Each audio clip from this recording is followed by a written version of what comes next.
Kalau Atep cetak gol saya mau push up kan Nah. gitu. Nah kebetulan waktu itu saya malah banyak cetak gol kan. Jadi push up terus mereka. Jadi bobotoh semua push up kan Oh, gitu. gitu. Kita nanti di Chris Run ini akan mengenalkan juga tentang eco-friendly run.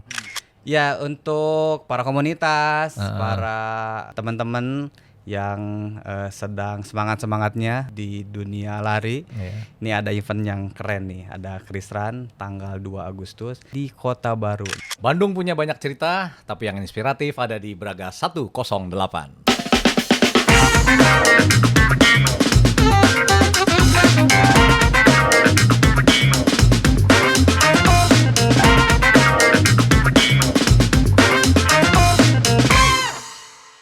Nah, saat ini nih lagi tren banget ya, hype banget orang pada lari. Jadi kemana-mana lari dan event lari itu banyak banget. Di satu sisi ini bagus sekali ya, karena ada kesadaran anak-anak muda mulai suka olahraga. Nah, tetapi di sisi lain juga banyak juga yang FOMO. Dan perlu hati-hati kan lari nggak sembarang lari. Nah, kita hari ini ingin ngobrol-ngobrol tentang lari, tentang kesehatan, dan tentu tentang bagaimana kita menjaga kebugaran kita dan kesehatan finansial juga tentunya. Dan sudah hadir bersama kita nih seorang tokoh ikonik, legend banget guys. Terutama para bobotoh nih, Sobat Rupiah pasti sudah kenal. Ini Kang Atep Rizal. Halo, Pak. Halo Kang Atep, atau dikenal juga dengan Lord Atep ya. Waduh. Wah, pada masa jayanya nih. Oh, bobotoh pasti pada kenal. Apa kabar, Kang? Alhamdulillah baik Pak. Aduh, Kita ngobrol-ngobrol santai aja nih Kang ya. Santai boleh. Sharing-sharing lah karena Iya. ini jarang sekali kita ketemu. Biasanya ketemu di sini tuh pelaku UMKM, biasanya pelaku kuliner atau wastra gitu. Ini baru kali ini kita kedatangan atlet. Dan bukan sembarang atlet, legend. Legend. Tapi mungkin buat beberapa Gen Z ya yang lahirnya setelah 2015 gitu. Iya. Mungkin setelah 2010 mungkin perlu perkenalan nih. Iya. Saya Kang Atep ya. Orang Sunda aja Kang Atep. Saya asli orang Sunda, tepatnya saya lahir di Cianjur, Pak Jun. Namanya kan kalau di sosial media kadang-kadang ada nama panjangnya Atep Rizal. Nah sebenarnya nama aslinya Atep aja. Oh, nama aslinya tuh Atep aja. Cuman Atep aja, Oh. 4 huruf doang. Atep doang. Iya, jadi mudah diingat. Iya. Iya. Tapi orang tuh kalau tahu tuh kan Asep biasanya atau Cecep gitu. Iya. Saya baru denger nih Atep. Itu harus tanya ke orang tua saya mungkin Iya, ya nih, kalau pemberian nama itu. Tapi ya mungkin lebih ke mirip-mirip ke sana ya. Mirip-mirip. Katanya sih mirip-mirip ke sana. Asep gitu. Cuman Asep, mungkin namanya ibu-ibu ataupun bapak-bapak orang dulu jadi dicadel-cadelin jadi Atep-Atep gitu. Nah, sampai namanya jadi Atep lah Atep, melekat oh, gitu. iya. Kep gitu kayaknya.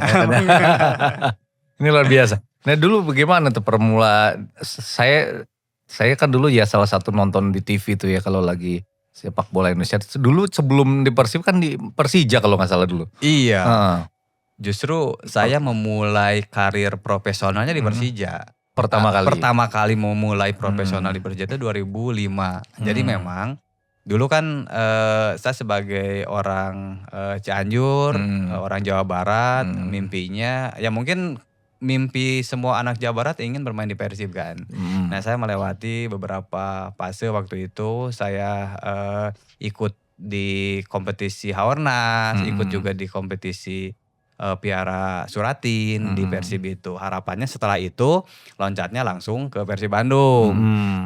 Tetapi waktu itu saya dapat kesempatan untuk ikut seleksi tim nasional. Oke. Dari usia 18 tahun tuh. Nah setelah ikut seleksi saya masuk dan lanjut tuh jangka panjang. Jadi saya lebih banyak di Jakarta. Nah adalah waktu itu tim Persija mungkin mantau saja. Karena beberapa kali kita timnas usia 18 itu kita banyak uji coba dengan Persija. Nah 2004 terakhir itu kita mau dibubarin si timnas itu. Timnas ya. Dibubarin.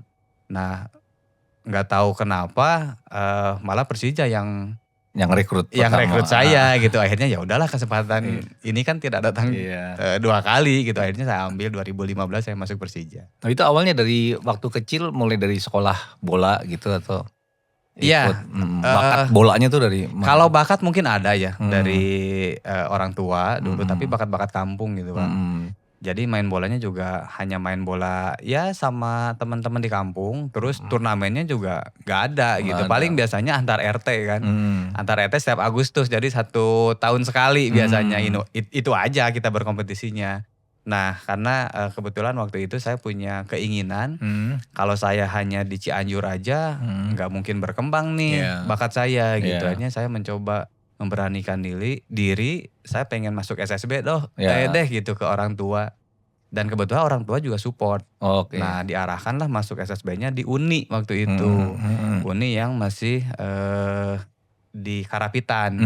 Nah latihan di sana ya kurang lebih 3 tahun saya masuk SSB dan masuk SSB-nya itu usia 15 saya. Jadi orang tua udah melihat memang ada bakat juga ya? Ada bakat karena biasanya di turnamen antar SD di setiap Agustusan itu saya selalu menjadi pemain terbaik dan terskor juga. Iya, berarti memang ini kelihatan. Ada menonjol mungkin menonjol, ya. Jadi ya. ada potensi nih gitu sehingga keinginan si anaknya itu disupport dan 3 tahun saya benar-benar kerja keras di SSB Uni itu dan alhamdulillah ada hasilnya. Ya alhamdulillah. Terus setelah itu Persija, setelah pindah ke Persibnya gimana ceritanya? Iya Persija saya 3 tahun, waktu itu saya juga udah bolak-balik di timnas senior kan. Jadi memang si Persib juga melihat perkembangan permainan saya. Wah ini kok ada anak orang Jawa Barat tiba-tiba main di rival kan gitu. Itu udah mulai rame tuh. Nah puncaknya setelah 3 tahun saya di Persija, waktu itu saya ada uji coba tim nasional di Siliwangi lawan Persib. Nah kebetulan kita lagi TC untuk persiapan Piala AFF sama Peter White. Nah di sini mainnya di Siliwangi, ketika masuk juga saya tidak mendapat sambutan yang cukup baik ya. Karena saya juga mungkin pemain tim rival kan. Gitu. Pemain Persija ya kalau masuk ke Bandung kan tahu sendiri lah walaupun saya orang Bandung kan. Wah dicemooh segala macam. Tapi justru itu yang membuat saya tertantang gitu.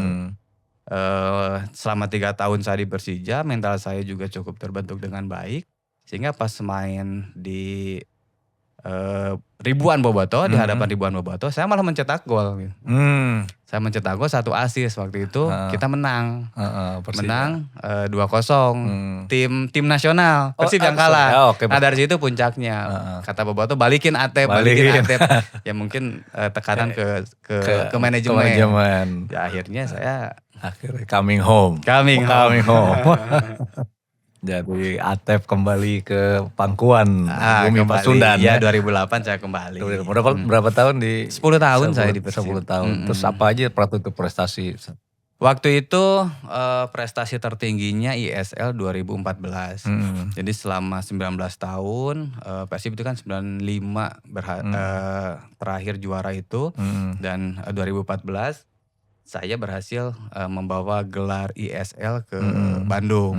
Dan 2015 turnamen Piala Presiden. Jadi 2 trofi saya bawa ke Bandung selama saya berkarir.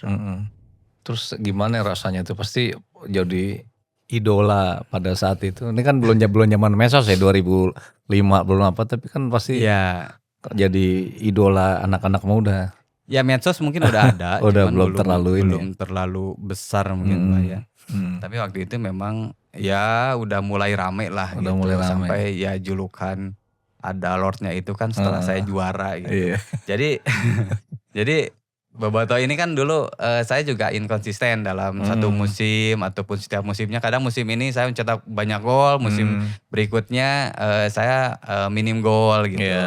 Nah harapan ataupun ekspektasi dari bobotoh ini kan selalu tinggi. Jadi kalau saya berhasil satu musim ini cetak 10 gol, berarti tahun berikutnya harus cetak lebih dari itu kan gitu. Harapannya. Nah beberapa match itu mereka nge-challenge dirinya sendiri, nge-challenge ke teman-temannya kan gitu. Kalau Atep cetak gol saya mau push up kan gitu. Nah kebetulan waktu itu saya malah banyak cetak gol kan, jadi push up terus mereka. Jadi bobotoh semua push up kan gitu.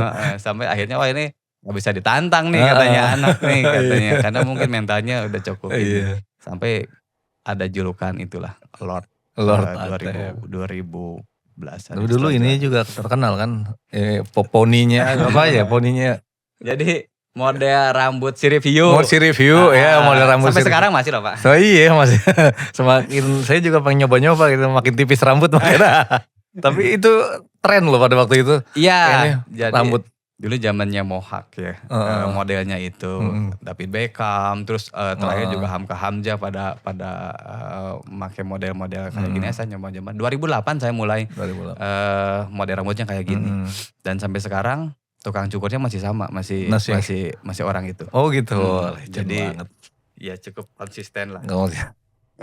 Jadi memang dukungan Bobotoh itu tadi pressure juga ya kepada manajemen, kepada pemain juga ya terutama. Betul, ya pastilah, karena di satu sisi ketika kita bagus itu akan membuat kita percaya diri.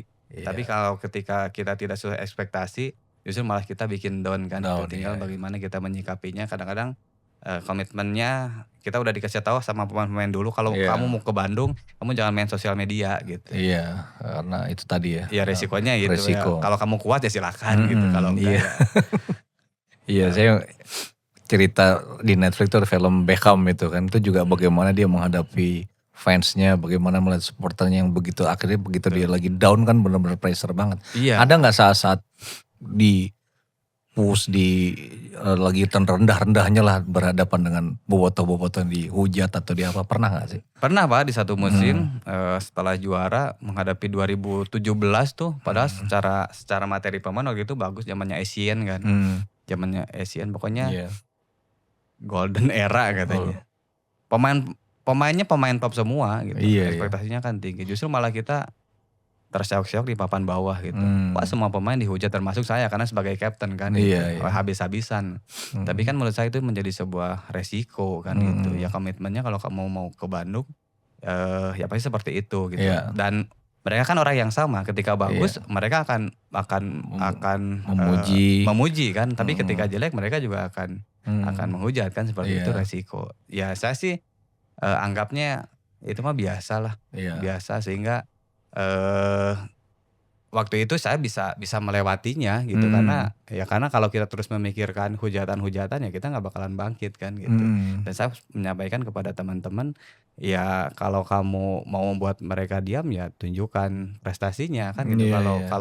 Kalau hanya ngebalas satu persatu itu bukan solusi, saya bilang gitu. Ini luar biasa loh, berat kan, maksudnya orang yang mencintai kita pada suatu saat tiba-tiba menjadi haters pada saat yang sama kan. Tapi pada saat itu ketika kita down banget, itu untuk bangkitnya itulah yang susah kan. Bagaimana kita bangkit terus haters begitu banyak. Nah ini luar biasa bisa. Dan memang Persib kan terkenal dengan kuburannya para pemain bintang dari dulu. Gitu ya. Ya eranya siapa yang di timnasnya bagus, di klub lainnya bagus, datang ke Persib habis selesai, nggak bisa berkembang. Ya mungkin terakhir kayak Budi Sudarsono kan. Sulit juga mencetak kok, ya akhirnya dapat pressure juga kan gitu. Jadi juga. Makanya itu bedanya Persib dengan tim-tim lain adalah pressure-nya dari Bobotoh. Ya kalau kita bagus ya kita bisa menikmatinya, mendapat sanjungan, mendapat pujian kan gitu. Tapi kalau ketika kita tidak sesuai ekspektasi ya harus terima resikonya seperti itu. Tapi saya lihat Bobotoh tuh, saya lihat beberapa supporter klub ya di kota-kota lain. Memang beda sekali. Yang membuat beda tuh apa sih? Saya ngeliatnya sih beda gitu. Tapi menurut Kang Atep tuh apa yang membuat? Ya mungkin karena mereka merasa semuanya memiliki ya gitu.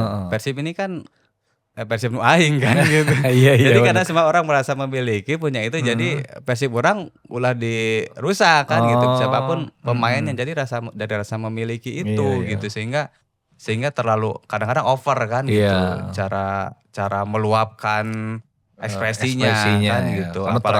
Apalagi di dunia media sosial sekarang kan bener. Kan nggak ada bisa ngefilter. Kalau dulu mungkin zaman saya orang yang mengkritik ataupun menghujat hanya di media cetak, media elektronik. Kalau sekarang kan udah punya media sendiri-sendiri. Tiap orang bisa berkomentar sekarang. Punya Instagram sendiri, TikTok sendiri mungkin. Jadi orang bisa langsung direct gitu. Bener. Dan pasti kita akan ngebaca, kita akan tahu gitu head comment ataupun komen yang mengkritik, benar-benar mengkritik untuk membangkitkan itu kita pasti baca walaupun enggak lah saya nggak mau baca pasti ngebaca pasti karena ngebaca. keluarga-keluarga kita juga Iya. menggunakan sosial media kan gitu. Dan itu langsung berasa banget kalau kita kurang kuat mental emang Berasa ya. Pak Jun, itu Berasa banget psikis ya. kita langsung kena. Iya. Jadi kita mau melakukan apapun di lapangan kita serba takut kalau kita sudah Iya. Tapi kalau kita mendapat sanjungan, kita mau main seperti apapun kita enak aja. Iya.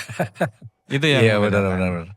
Tapi ya itu tadi bagaimana untuk bangkit ini yang menjadi buat pelajaran buat anak-anak muda terutama nih Iya. Sobat Rupiah untuk bangkit dalam kondisi dari paling bawah Iya. sekali itu yang paling penting. Terus setelah itu ini yang kita mulai bahas nih, setelah selesai bermain sepak bola atau jadi atlet sepak bola, nah ini apa kegiatannya Kang Atep sekarang? Iya, saya terakhir main bersama Persib 2018. Setelah itu saya sempat ke Mitra Kukar setahun karena saya waktu itu memutuskan saya nggak mau bermain di level elit lah karena saya nggak mau ketemu dengan Persib Bandung waktu itu. Saya belum siap kalau saya jadi lawan gitu. Akhirnya saya mutusin untuk ya udah saya ke Liga 2 kan, Liga 2 ke Kalimantan setahun. Setelah itu udahlah. Saya pikir saya juga nggak ada motivasi lagi, nggak ada semangat lagi, pencapaiannya sudah saya dapatkan gitu. Jadi saya memutuskan untuk pensiun kan. Nah setelah pensiun ini apa yang mau saya lakukan? Pertama ya tentu saya ngebesarin SSB karena ada di Cianjur. Waktu itu saya pengen buat akademi di Bandung tapi memang agak sedikit susah ya. Faktornya banyak lah gitu. Nah apa ya kegiatan sehingga saya bisa tetap kompetitif kan gitu. Nah setelah COVID ini kan mulai banyak event-event lari kan. Orang tuh bener-bener gaya hidup sehatnya mulailah kan gitu. Betul. Ada yang jalan, ada yang lari. Nah kalau lari kan saya di sepak bola udah biasa ya. Hampir sehari-hari makanan saya kan gitu. Walaupun memang kalau jaraknya panjang itu jarang juga gitu karena main bola kan ototnya yang dipakai beda gitu. Nah 2023 waktu itu ada event lari di Jakarta. Nah saya mencoba ngajak ke teman-teman di komplek nih, komplek dulu. Mau gak ikut event lari? Mau, tapi latihan dulu ya seminggu. Akhirnya mereka pada mau latihan dulu seminggu. Jadi kita satu komplek waktu itu 2023 ikut event lari. Kurang lebih ada 15 orang saya bawa. Ikut event lari itu. 10K waktu itu. 10K. Di Jakim. Nah setelah itu 2024 saya ikut di Pokari HM di sini. Mulailah. Iya 2025 baru kemarin di Tokyo. Jadi setelah masa pensiun kegiatan saya banyak di lari sebenarnya gitu karena memang tidak jauh-jauh dari dunia saya nih gitu. Jadi masih tinggal meneruskan aja. Oke, jadi dari pesepak bola sekarang jadi pelari. Banyak atlet-atlet yang udah pensiun tuh berhenti olahraga juga ya. Kita lihat tuh atlet-atlet sepak bola tuh kayak Maradona semua dan jadi gede setelah berhenti olahraga sebagai sepak bola ya, sebagai main sepak bola. Nah nih Kang Atep dari sepak bola ke lari. Nah ini apa sih sebenarnya momen yang kenapa memilih lari? Kan ada juga kan yang lain kan. Ada ini nggak kenapa memilih lari? Iya, lari ini sebenarnya olahraga yang membosankan ya. Iya, kan sendirian gitu. Betul. Dulu waktu saya ya masih aktif gitu, biasanya kan ada masa persiapan itu kita untuk naikin VO2 max itu digenjot fisik. Entah itu ya lari cross country, entah itu lari harus berapa 10 kilo di trek kan gitu. Kalau bisa milih, saya mending kasih gaji 1 bulan saya untuk ini. Wakilin aja deh gitu. Itu biasanya bercandaan kita pemain sepak bola kalau udah urusan lari gitu. Nah pas pensiun kenapa saya pilih lari itu lebih ke dulu gak ada kegiatan lain sih gitu Pak. Karena nge-gym juga saya kurang terlalu suka gitu. Terus olahraga tenis juga perlu belajar kan gitu. Badminton juga perlu belajar juga kan. Nah kalau lari ini kan gak harus latihan dulu gitu. Kita tinggal lari aja kan gitu. Semua orang bisa lari kan, tinggal jalan aja tuh modal sepatu doang kan gitu. itu mungkin yang pertama mudah kan gitu. Mudah Udah ya. gitu kan saya punya basic kan gitu. Iya. Punya basic, kakinya juga udah terlatih kan gitu. Tapi bagaimana caranya tinggal seberapa kuat kan gitu. Itu kan Iya. hanya di bagaimana latihan aja gitu. Iya. Ya awalnya mungkin sih saya nggak mau setelah pensiun ini saya badan jadi gendut mungkin. Iya. Karena stigmanya kalau biasanya mantan pemain sepak bola pensiun ya pasti gendut Iya, kan gitu. heeh. Udah mereka pola makannya juga udah Heeh. berantakan, latihan Iya. udah nggak pernah kan. Iya. Istirahat ataupun kehidupan malamnya juga begitu kan. Iya, Kita juga betul. merasakan hal itu Iya. waktu main bola, cuman kalau dulu masih kebakar lagi kan.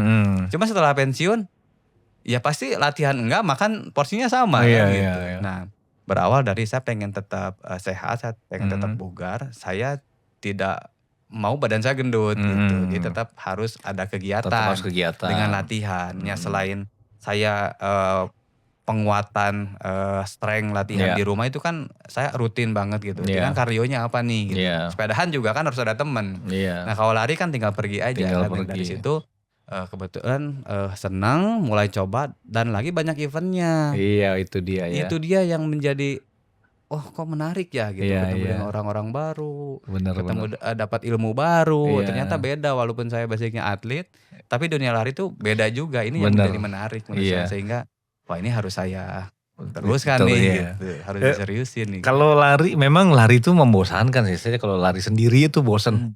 Baru 2-3 kilo aja kayaknya udah ke sini-sini. Tapi begitu event tuh vibe-nya beda banget ya. Betul. Rasanya tuh 10 kilo tuh kayak masih seru-seru aja gitu ya. Energinya beda kan. Energinya beda. Iya hanya latihannya aja yang berat ya. Iya, Kadang-kadang kita harus latihan bangun pagi, lari sendiri kan sebenarnya nggak ada yang ngelarang untuk kamu nggak lari juga, untuk Iya kamu sih, nggak benar. latihan juga. Kadang-kadang saya suka gitu pagi-pagi ya. Subuh-subuh harus berangkat terus ke event. Lari kadang-kadang di kilometer berapa tuh kayak nyesel ngapain sih saya. Ngapain sih gini kan gak ikut juga gak apa-apa gitu kan. Ada pertanyaan di Iya, sini ada kan. pertanyaan, nah benar-benar. Kadang-kadang sisi baik dan sisi jelek Iya. itu berantem kan. Kalau gitu. kita pas lagi capek-capek itu kayak ada tuh pertanyaan kayak Tuh. gitu. Ngapain sih gue ikut gini gitu loh. Kan tahu gini tidur aja tadi di Bener, rumah gitu bener. ya. Tapi begitu finish terdaftar lagi. Iya, itu yang membuat kenapa orang begitu senang dengan dunia lari mungkin ya. Gitu ya. Karena yang pertama vibe-nya itu benar-benar beda. Energinya benar-benar beda ketika selesai apalagi selesai kita dapat medali. Bener. Kita bengongnya pun bengong enak gitu. Iya. Kalau sekarang 10K besok saya nyoba HM lah. Iya. Kan kadang-kadang suka ada pertanyaan padahal ada challenge ya. padahal sebelumnya kita udah ngapain udah nyesel sih? di 10K ini udah nyesel gitu. Tapi ya itu mungkin yang membuat saya jadi terpicu, tertantang apalagi saya bawa nama besar mantan pemain sepak bola kan. Iya. Malu dong kalau cuman finishnya hahihi doang kan gitu.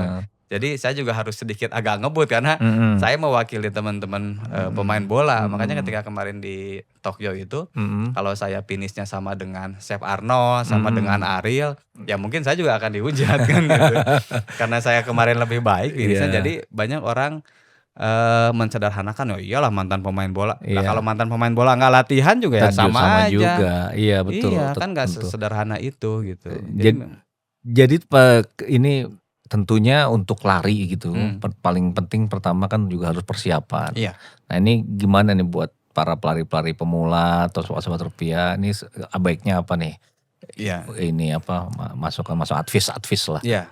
Ya, saya senang dengan sekarang banyak orang healthy life, terutama aware terhadap dirinya, terhadap kesehatannya, dan yang dulu mager sekarang mau turun untuk lari kan gitu. Betul. Dan kadang-kadang banyak yang FOMO tiba-tiba daftar event, latihannya enggak, aduh itu terlalu beresiko ya gitu.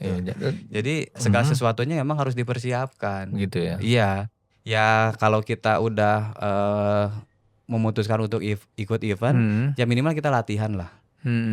Ikut event 10K, tapi latihannya cuma jalan, itu juga beresiko. Gitu. Jadi memang semuanya harus dipersiapkan, entah itu latihannya, entah itu strength-nya, entah itu nutrisinya, entah itu kondisinya kan gitu. Jadi nggak sesederhana itu ikut event tanpa latihan itu cukup beresiko. Jadi mungkin menurut saya kalau memang memutuskan untuk ikut event, ya latihannya harus lebih tertata lagi, harus Iya, lebih jelas lagi, iya. dan dibarengi dengan strength-nya, dibarengi Heeh. dengan nutrisinya, sehingga ketika kita ikut event tuh kita benar-benar bisa menikmatinya, kita juga bisa finish strong. Iya.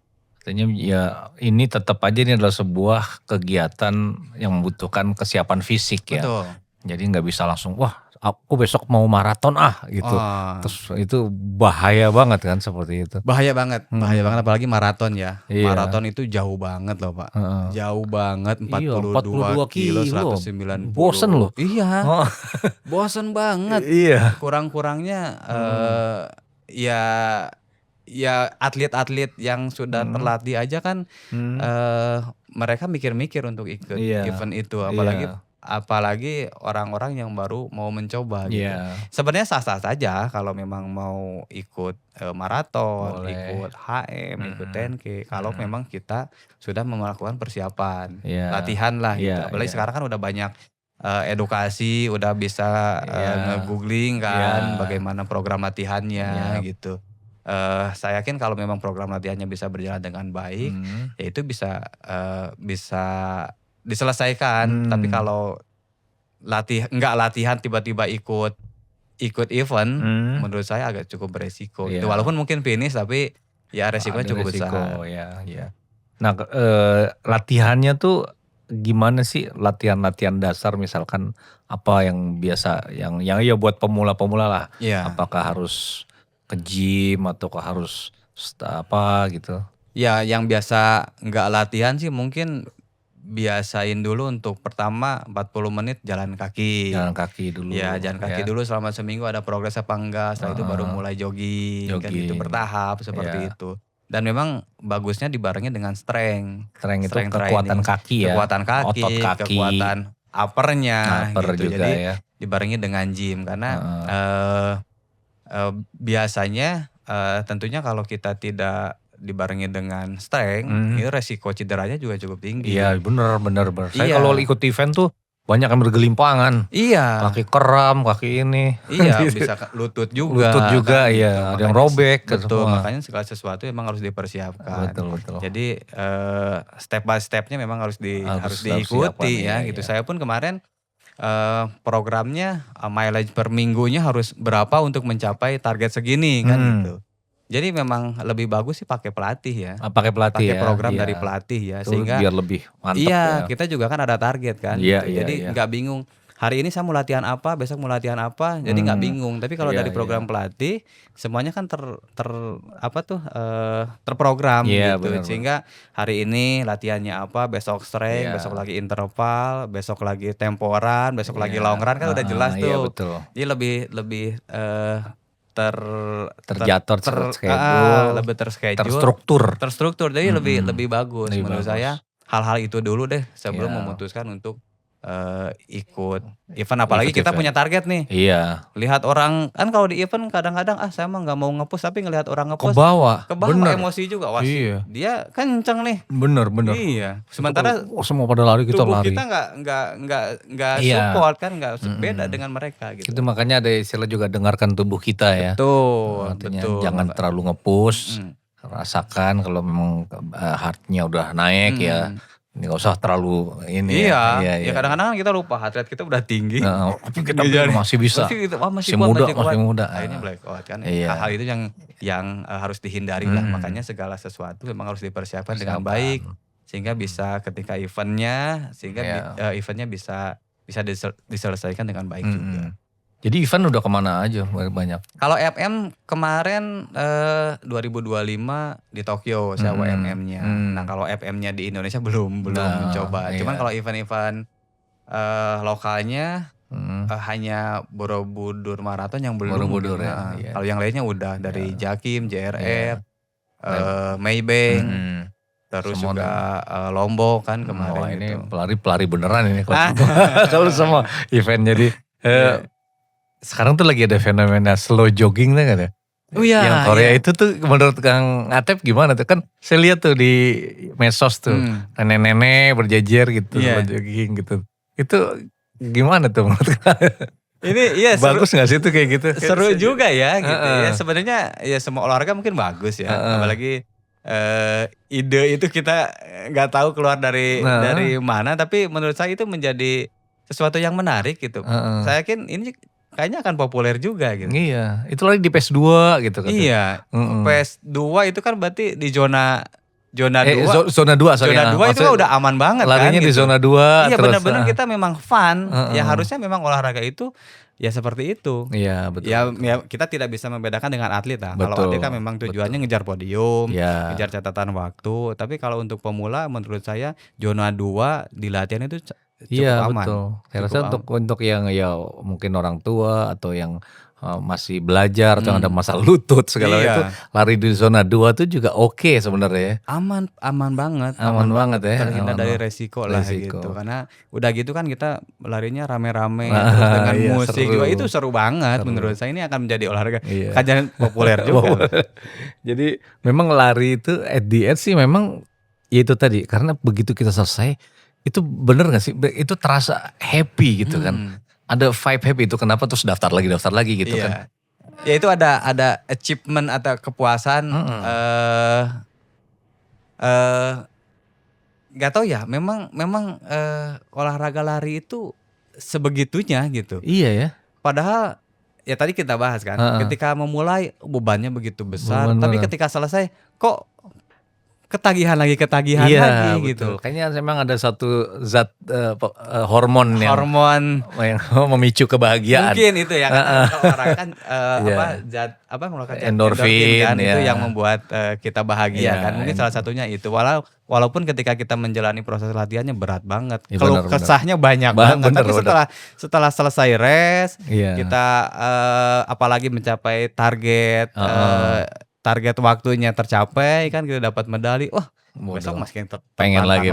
pengen lagi gitu. Iya, hormon-hormon kebahagiaan tuh emang muncul setelah kita lakukan kegiatan tadi olahraga seperti itu. Betul. Dan kalau saya ke kantor gitu kadang-kadang ya kalau paginya olahraga tuh lebih bersemangat aja gitu di kantor gitu kan, lebih happy rasanya. Tapi kalau nggak olahraga tuh kayak agak gimana gitu. Sama yang saya lakukan dari setelah pensiun, saya setiap hari saya melakukan olahraga strength training, dimulai dari plank itu 45 menit sampai 1 jam. Itu saya lakukan sebelum saya mandi. Oh, jadi pagi plank.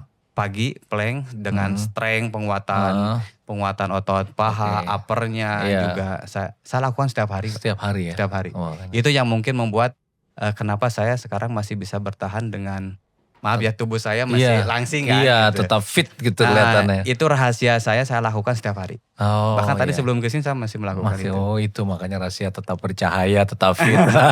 Jadi olahraga itu olahraga tuh juga betul memberikan dampak yang begitu baik. menghambat penuaan juga. Betul. Iya, ini pesan menarik nih. Sobat Rupiah, jangan lupa olahraga karena nih Kang Atep aja sudah pensiun tetap berolahraga dan masih kelihatan bugar. Saya mau kembali tadi ke tiap pagi tadi itu. Iya. Karena setiap pagi katanya masih ngeplank. Itu apa aja sih program tiap pagi yang dilakukan? Supaya inspirasi ke kita-kita nih. Iya. Ya alhamdulillah sampai saat ini saya masih tetap konsisten menjalankan pola setiap pagi sebelum mandi. Sebelum mandi saya harus berkeringat dulu.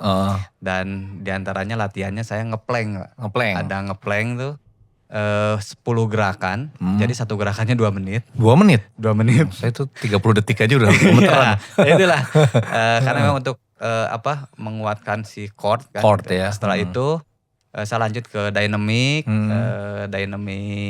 push up, ada juga apa ya namanya? Sit up juga. Sit up saya sehari 350. 350 sehari. 350. Push up sehari 150. 150. Ngerol sehari 50. Oke. Itu setiap hari saya lakukan sebelum saya mandi. Oh, jadi setiap hari mau udah jadi itu ototnya. Terus ya setelah itu memang pola makannya juga harus dijaga. Sarapan saya telur rebus minimal 3-5. Terus sama alpukat. Terus siangnya lanjut ke ayam grill.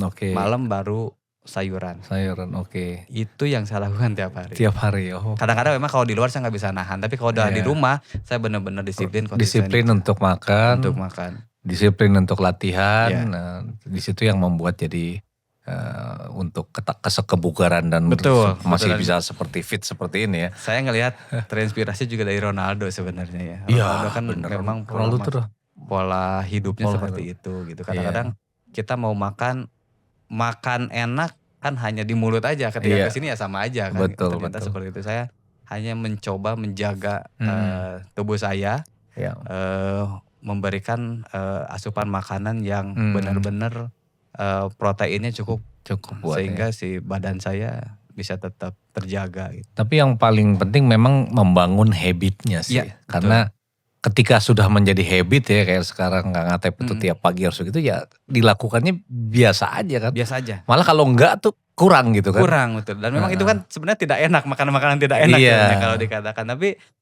Tapi ya karena habitnya sudah terbangun seperti itu, ya enaknya seperti itu. Sekarang dikasih makanan pagi-pagi nasi goreng ya udah enak malah ya dikasih nasi goreng. Gitu. Jadi, kasih mie yamin gitu. Betul. Jadi habit itu yang saya lakukan setiap hari dan alhamdulillah sampai saat ini masih terjaga dan ya terlihat masih tetap bugar lah seperti itu. Ya mudah-mudahan juga ini menjadi inspirasi untuk teman-teman mau mencoba nanti. Silakan jangan ini coba sehari dulu, kalau sehari bisa ngelewatin seminggu kan gitu. Dengan konsisten seperti itu saya yakin kita akan tetap bugar. Intinya tadi yang berat itu adalah membangun habit. Karena kalau habitnya itu udah kebangun, dia menjadi kebagian dari kedirian kita aja ya. Betul. Nah, membangun habit itu yang berat. Jadi mulailah biasakanlah untuk disiplin ya, olahraga, menjaga makan. Selagi kita muda-muda nih Sobat Rupiah ya, sehingga nanti dirasakannya setelah berumur gitu, baru terasa kan. Dan olahraganya jangan ada event aja. Iya. jadi sebelum itu ya kita memang harus membiasakan kan, sehingga ketika ada event kita benar-benar sudah siap gitu badannya. Justru event itu semacam puncak perayaan atas habit kita yang dia bangun tiap hari. Jangan sampai event malah jadi masalah. Ya karena kita gak punya persiapan tadi kan, begitu sampai event kita malah jadi capek, malah jadi bikin problem gitu kan. Justru habit kita sehari-hari ini dirayakan di puncaknya di event itu. Sehingga event bisa kita laksanakan dengan bahagia. Dengan baik, dengan bahagia. Nah sekarang lagi banyak event nih Kang Atep. Lari tuh banyak banget deh. Saya tuh dulu tuh mungkin masih beberapa, sekarang tuh hampir tiap minggu kayaknya saya lihat tuh ada aja yang bikin event. Menurut Kang Atep nih fenomena gini bagus gak sih banyaknya event lari itu? Sangat bagus ya. Ya mungkin sekarang saya senangnya karena orang udah sadar bahwa olahraga itu begitu penting. Healthy life itu begitu penting, makanya banyak orang flexingnya itu olahraga kan gitu. Bagus malah ya. Olahraga di tempat gym, olahraga setelah lari, nunjukin Strava-nya. Kan keren-keren, ada yang pace-nya ya masih baru mulai kan, ada yang pace-nya 12, 10, bahkan yang tercepat ada yang 3 kan gitu. Dan semua orang sekarang udah mulai lari cepat sebenarnya. Nah dengan banyaknya event ini kan, ini menjadi sebuah daya tarik gitu. Kalau dulu eventnya kan ya mungkin bisa tahunan, kalau sekarang setiap minggu kita tinggal milih mau event mana, di Bandung, mau di Jakarta, mau di mana sudah ada kan, gitu. Banyak dan karena memang kebiasaan olahraganya sudah semakin banyak gitu, setiap hari latihan itu, ketika ada event tuh ada target-target tertentu kan. Betul. Itu yang membuat saya di era sekarang ini hidup sehat itu begitu. Orang-orang tuh sadar begitu untuk hidup sehat gitu. Dan memang kalau dulu kan kita hanya jalan aja, eventnya jarang. Kalau sekarang kita melaksanakan program latihan, terus juga ada eventnya juga, semakin bersemangat gitu. Jadi semakin banyak event, otomatis kita semakin bersemangat dan ada target-target kan gitu. Nah itu yang bagus ya. Jadi event itu menurut Kang Atep ini bagus karena orang jadi pengen ikut, jadi semangat berolahraga. Dan saya rasa flexing yang olahraga tuh bagus lah, flexing yang bener ya, bukan pelari culture. Larinya sebentar, kontennya banyak gitu kan. Maksudnya lari. Jadi itu hal yang bagus ya event itu. Sangat positif, sangat positif karena di eranya sekarang ini orang udah mulai aware terhadap hidup sehat lah. Itu aja udah bagus. Nah untuk itu, karena ini banyak event dan itu tujuannya bagus, membangun masyarakat Indonesia yang sehat, karena generasi emas itu harus generasi yang sehat. Betul. Kalau generasinya sakit-sakitan kan nggak mungkin jadi Nggak generasi mungkin, emas. Oleh sebab betul. itu kegiatan-kegiatan olahraga itu suatu hal yang bagus dan baik. Nah, Bank Indonesia Jawa Barat ini awal Agustus nanti tanggal 2 Agustus akan menyelenggarakan Bandung Kris Run nih. Wah, seru Kang Atep. ini. Nah, Seru ini nih. Kang Atep gimana kali ini ikut nggak nih atau gimana nih Bandung Kris Run nih? Harus ikut dong. Harus ikut ya. Ikut. Masa yang jauh aja saya ikut, yang dekat Iya, nggak ikut itu kan dia. gitu. Jadi event lari di Bandung ini kan udah banyak banget, udah banyak banget dan setiap event kan ada punya kelebihannya masing-masing lah gitu. Iya, Dan Bandung Kris Run ini kan yang pasti kan punya kelebihan gitu. iya. Ada 5K, ada 10K, udah gitu diselenggarakannya di mana? Itu yang menjadi daya tarik kan gitu. Iya. Kan banyak pasti ditawarkan di sana selain larinya, hiburannya juga ada. Iya. Kita juga vibe-nya juga pasti Iya. beda kan Betul. gitu. Suasana larinya ya menurut saya ya harus dicoba, harus Iya. saya pasti Jadi ikut. jadi sobat rupiah nih terutama yang di Jawa Barat nih. Ya. Tentu kalau ini Kang Atep akan ikut nih di dalam Bandung Kris Run Ya. tanggal 2 Agustus 2026 ini. Tempatnya nanti di Kota Baru Parahyangan nih. Oh. Nah, itu udah gimana kalau daerah situ menurut Kang Atep enak nggak buat lari sih? Yang pasti enak lah, udah pasti steril. Kalau peserta ini kan udah ngelihat sterilnya aja itu udah wah. Iya, udah Karena itu enak kan ya. yang diinginkan, kita beli Jadi, kepuasan itu kan. iya, beli Beli kepuasan. kepuasan jalurnya steril. Udah gitu ciringnya juga pasti bagus. Ya kan udah Iya, gitu iya. ambience-nya pemandangannya udah hijau-hijau kan Iya, gitu. daerahnya. Ada naik, ada turunnya, ada Ada yang elevasinya, turunnya. ada turunannya. Iya. Kan ada yang mau ngejar target silakan. Ada yang mau sekedar happy-happy silakan kan gitu. Itu kan tinggal pilihan kan gitu. Yang paling penting adalah ini adalah event yang menurut saya ya harus diikuti karena Iya. karena di Kota Baru ya pasti akan menawarkan suasana yang berbeda. Iya. Pokoknya Nanti ikut yang berapa? Ada target nggak atau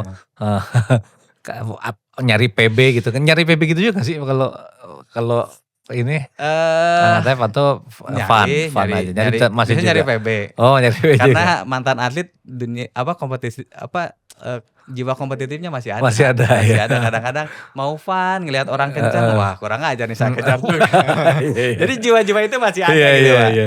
Jadi kalau sekarang saya mutusin untuk ikut, ya Tentu ada yang dikejar. ada yang dikejar gitu, Iya. walaupun gak ngejar podium, yang penting saya berusaha Diri achievementnya sendiri. setiap race Setiap gitu race, aja. iya. Ya walaupun seperti itu ya saya harus mempersiapkan dengan latihan Iya. kan gitu.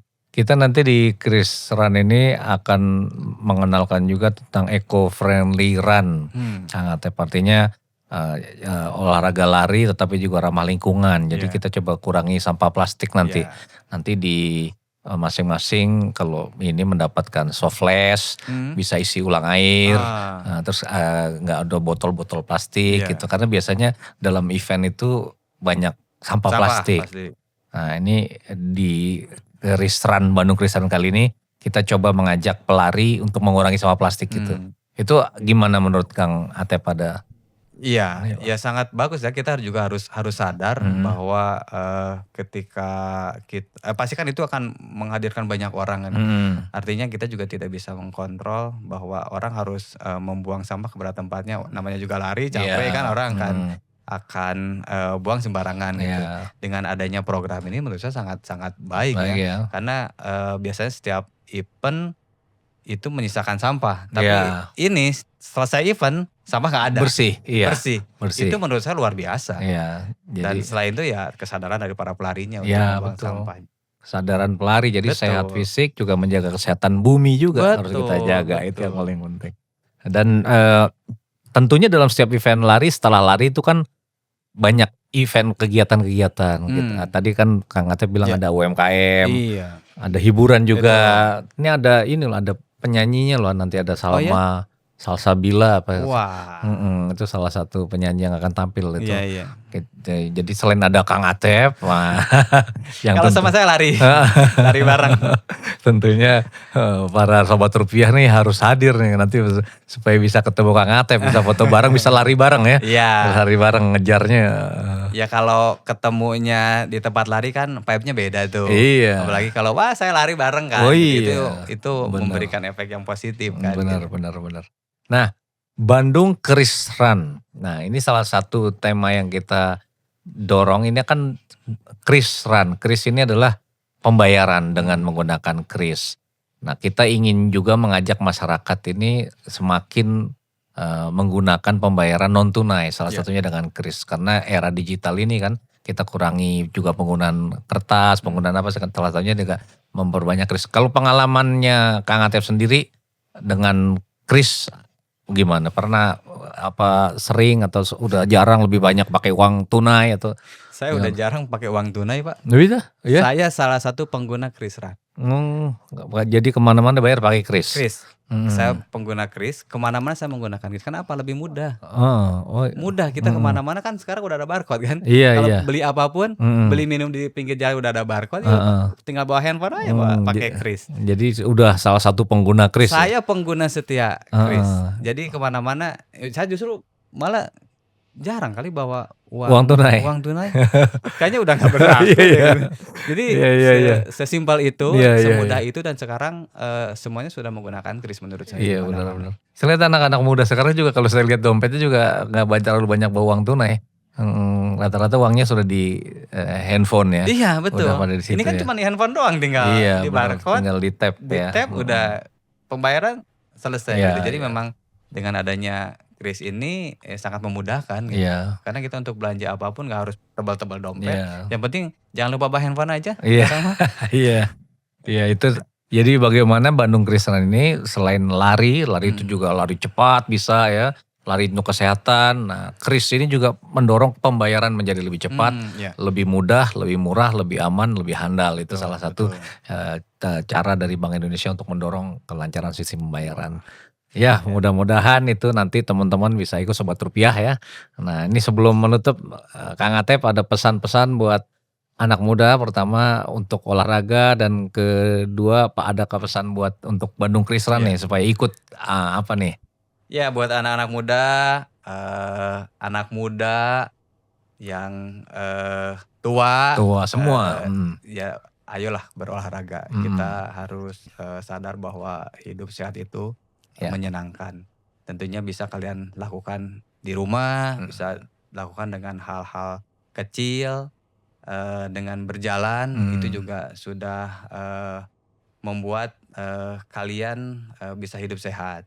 Dan saya bisa bertahan sekarang juga karena memang saya terus melakukan kegiatan olahraga, masih tetap terlihat bugar, masih tetap terlihat sehat, apalagi dengan anak-anak muda sekarang ya, kelihatannya agak mager ya gitu. Dengan banyaknya event seperti ini, itu bisa salah satu menjadi solusi menurut saya untuk ikut event mulai lari, bisa dengan pacar, bisa dengan orang tua, itu salah satu partner yang bisa saling memotivasi. Ya, betul. Terus bagaimana Bandung Kris Run ada ajakan kepada Sobat Rupiah kita nih? Ya untuk para komunitas, para teman-teman yang sedang semangat-semangatnya dalam di dunia lari. Ini ada event yang keren nih, ada Kris Run tanggal 2 Agustus. Diadakannya di Kota Baru. Udah tau lah kalau Kota Baru itu menyenangkan sekali. Ambience-nya juga luar biasa. Jadi jangan sampai dilewatkan karena selain larinya juga kita bisa menikmati door prize-nya juga ada. Terus juga UMKM-nya juga kita mau beli jajanan juga, hiburannya juga ada. Jadi ini adalah event menurut saya yang harus kalian ikuti. Kita datang, kita ramaikan, kita ikutin, kita sama-sama foto bareng di sana.